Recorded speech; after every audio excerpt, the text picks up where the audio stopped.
नमस्कार दोस्तों, आप देखें निष्पक्ष दस्तक। मैं हूं राजू यादव। उत्तर प्रदेश में राजनीतिक भूचाल आ चुका है।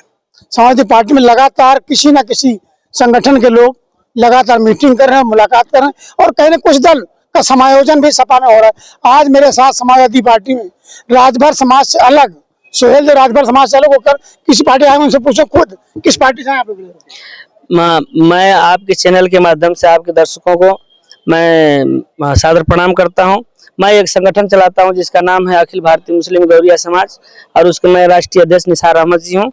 और मैं आपको बता रहा हूं कि जब से हिंदुस्तान आज़ाद हुआ तब से लेकर आज तक हमारे समाज को कुछ नहीं मिला। यहाँ तक कि हमारा समाज जो गौरिया समाज है उसका जात प्रमाण पत्र भी नहीं बनता है।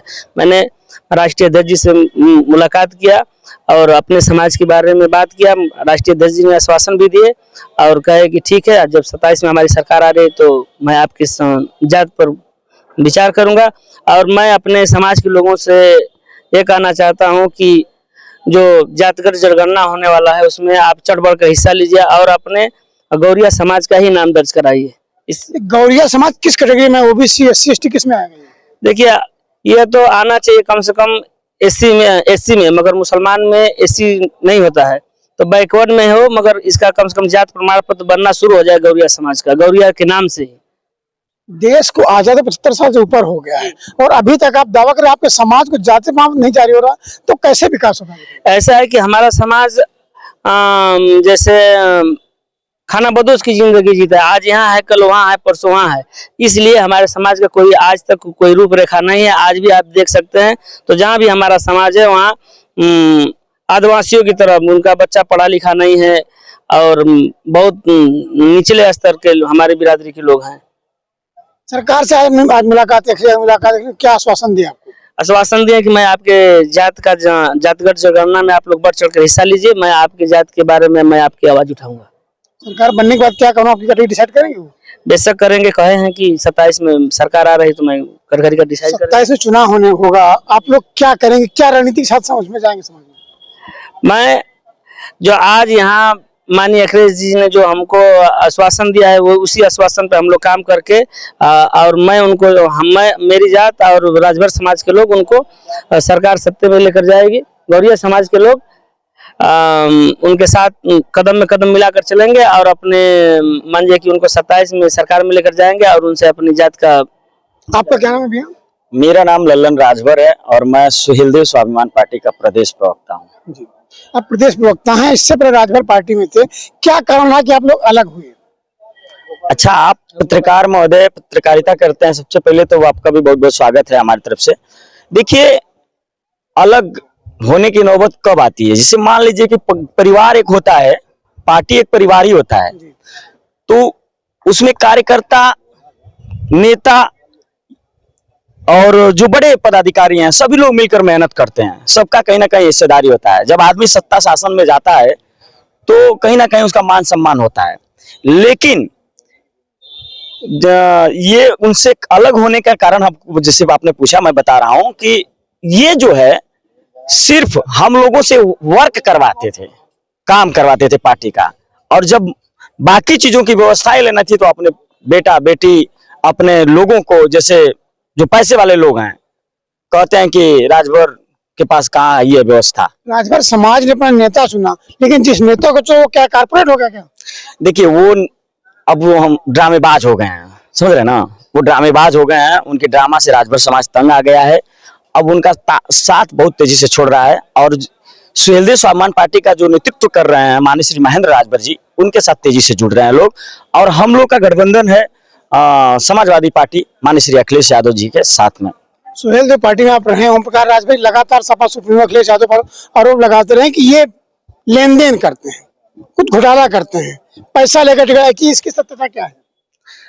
अखिलेश यादव जी को लगाते हैं राजभर जी, पहले अपने चूल्ही में झांक लें। एक भी कार्यकर्ता को 2022 के चुनाव में इन्होंने चुनाव नहीं लड़ाया। यही माननीय जी ने 17 सीट दिया था।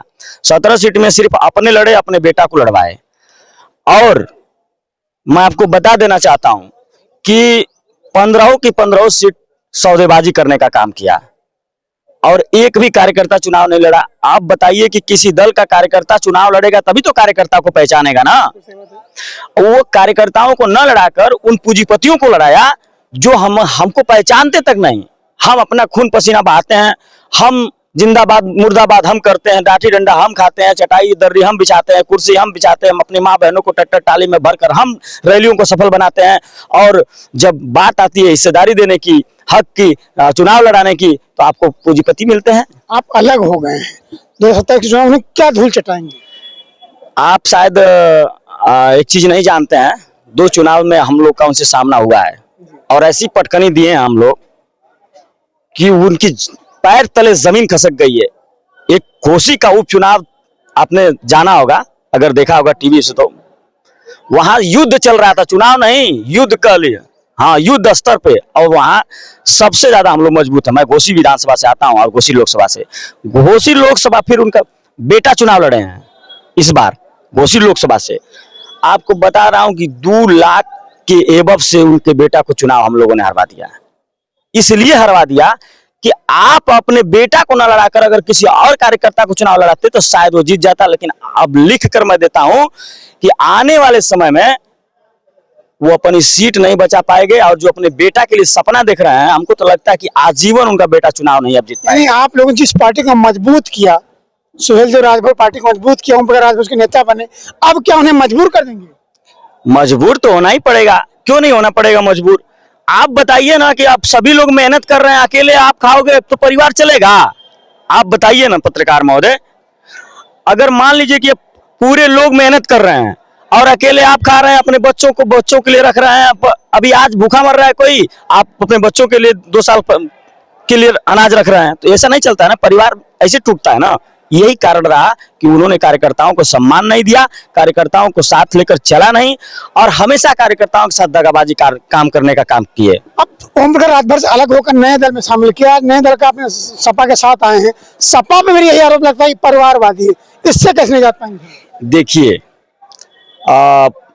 उनके परिवारवादी व्यवस्था को हम लोगों ने इसलिए कहा अखिलेश जी में और उनके में बहुत जमीन आसमान का फर्क है। अखिलेश जी की बात पहले तो तुलना करें ना, राजनीति में उन्होंने बहुत ऐसे लोगों को फर्श से अर्श तक पहुंचाया है। माननीय अखिलेश जी ने ऐसे लोगों को जो चुनाव लड़ने के लायक नहीं, रामजतन राजभर हैं, हमारे एमएलसी हैं, पूर्व एमएलसी हैं, उनकी क्या हैसियत थी और किस तरीके के वो थे, पार्टी की सेवा किए, एक बार नजर पड़ी, उनका पूरा सम्मान मिल गया। आपने सपा सुप्रीमो अखिलेश यादव जो है लोगों को नेता बनाते हैं, इंडस्ट्री है, कह सकते फैक्ट्री है नेता बनाने की। बिल्कुल, और ये जान लीजिए कि पीडीए के सबसे मजबूत नेता, और आने वाले समय में आपको बता दे रहा हूं कि इस प्रदेश की नहीं, इस देश का नेतृत्व करेंगे माननीय श्री अखिलेश यादव जी। आज सुहेलदेव समाज पार्टी से विरक्त होकर लोग सपा के साथ हैं। इनका कहना है कि आने वाले समय में अखिलेश यादव प्रदेश के नहीं देश के बड़े नेता बनेंगे और हमारा समाज तन मन धन से इस पार्टी 2027 में चुनाव के 27 से पहुंचाने का काम करेगी। कर्मशात राजू यादव, निष्पक्ष दस्तक, लखनऊ।